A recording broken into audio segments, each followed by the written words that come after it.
Hi, Shannon Lewis here of Panoptic Development. Today is our second in a series that talks about our development process. Today's topic is user stories. In the first video, we talked about project requirements. Today, we're going to talk about the second phase of that, which is user stories. User stories are short, simple descriptions of the feature told from the perspective of the person who desires that feature. In other words, it's like the feature of the application through the eyes of the users. It captures the who, what, and why of the requirements.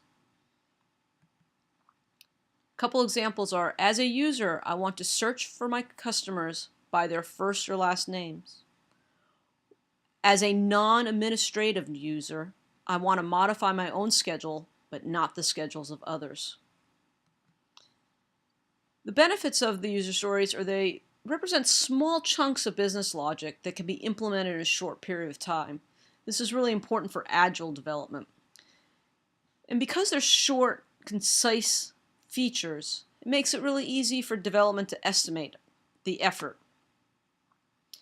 Also provides a foundation for the developer and the client to talk throughout the project. And allows a project to be broken into small incremental sprints, as well as provides the basis for the test cases. You already have the use cases, so now you can test against that once your application is on the staging server. So we're going to have an example project here. My dog would like a web application to be built to cater to his every whim. But as the dog owner, I have some restrictions that I want to place on this web application. So some example user stories. I won't read them all here, but as a dog, I want to be fed when I sit by my food bowl. But as the dog owner, I want to limit the number of times my dog is fed to morning and night so that he doesn't gain weight.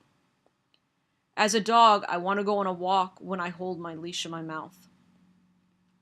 Or as a dog, I want to play if I have a ball in my mouth.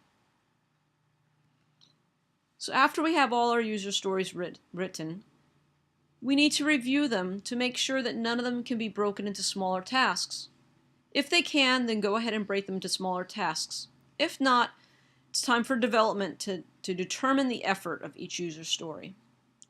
So here development has determined the development effort for each of these user stories. After that's done, you want to prioritize the user stories, taking into consideration budget, time to market, and the user needs.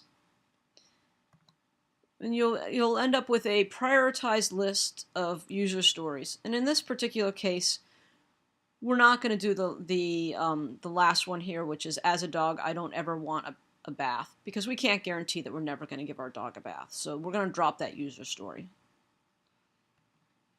Once the user stories have been defined, they've been estimated, and you have a semi-idea of the prioritization of the user stories, these then become the feature set or the backlog for the developers to start building the application.